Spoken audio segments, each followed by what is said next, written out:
Hi friends, మనందరి మెదడులో అపారమైన మేధస్సు నిక్షిప్తమై ఉంటుందని సైన్స్ చెప్తోంది. కానీ మనలో కొందరు వ్యక్తులు అకస్మాత్తుగా గణితంలో మహామేధావులుగా లేదా అద్భుతమైన కళాకారులుగా ఎలా మారుతున్నారో మీకు తెలుసా? దీనినే వైద్య పరిభాషలో సావంత్ సిండ్రోమ్ అని పిలుస్తారు. వాస్తవానికి ఒక సాధారణ వ్యక్తి పుట్టుకతోనో లేదో మెదడుకు దెబ్బ తగిలిన తర్వాతో కొన్ని అసాధారణ శక్తులను ప్రదర్శించడం వెనుక ఉన్న రహస్యం ఏంటి?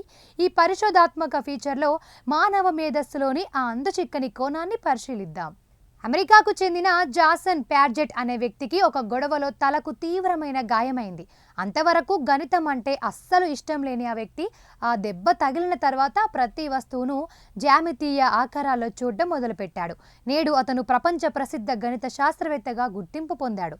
మెదడులోని ఒక నిర్దిష్ట భాగం దెబ్బతిన్నప్పుడు మరో భాగం అసాధారణంగా ఎలా మేల్కొంటుందనేది నేటికి శాస్త్రవేత్తలకు ఒక సవాలుగా నిలుస్తోంది. మరో వింతైన ఉదాహరణ స్టీఫెన్ విల్ట్షైర్. ఇతను లండన్ నగరాన్ని కేవలం ఒక్కసారి హెలికాప్టర్లో చూసి అచ్చగుద్దినట్లుగా ప్రతి భవనాన్ని, కిటికీని కూడా మర్చిపోకుండా డ్రాయింగ్ గీసి ప్రపంచాన్ని ఆశ్చర్యపరిచాడు.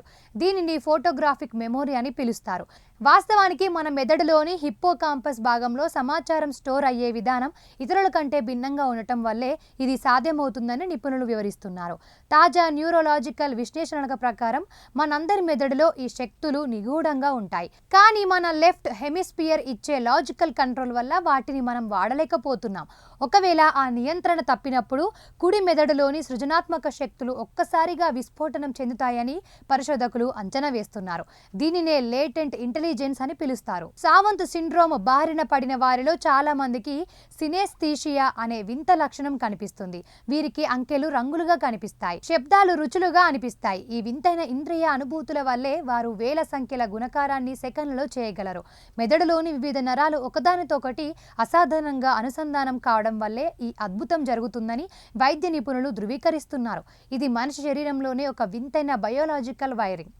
సామాన్యుల్లో కూడా ఇలాంటి అసాధారణ సామర్థ్యాలను మేల్కొలవచ్చని సిడ్నీ యూనివర్సిటీ చెందిన పరిశోధకులు ప్రయోగాత్మకంగా నిరూపించారు. మెదడులోని ఎడమవైపు భాగాన్ని ట్రాన్స్క్రేనియల్ మ్యాగ్నెటిక్ స్టిమ్యులేషన్ ద్వారా తాత్కాలికంగా నిశ్శబ్దం చేయడం వల్ల ఆ వ్యక్తులలో సృజనాత్మకత అలాగే జ్ఞాపక శక్తి గణనీయంగా పెరగడాన్ని వారు గుర్తించారు. సావంత్ సిండ్రోమ్ వృత్తాంతం మానవ మేధస్సులోని అన్వేషించని పార్శ్వాలకు ఒక అద్దం పడుతోంది. మన మెదడు పొరల్లో నిక్షిప్తమై ఉన్న ఈ న్యూరోలాజికల్ ని విశ్లేషిస్తే భవిష్యత్తులో మన సామర్థ్యాలకు హద్దులు ఉండవని అర్థమవుతోంది. చూశారు కదా ఫ్రెండ్స్, మనందరిలోని ఇలాంటి ఒక నిగూఢమైన శక్తి దాగి ఉందని మీరు భావిస్తున్నారా?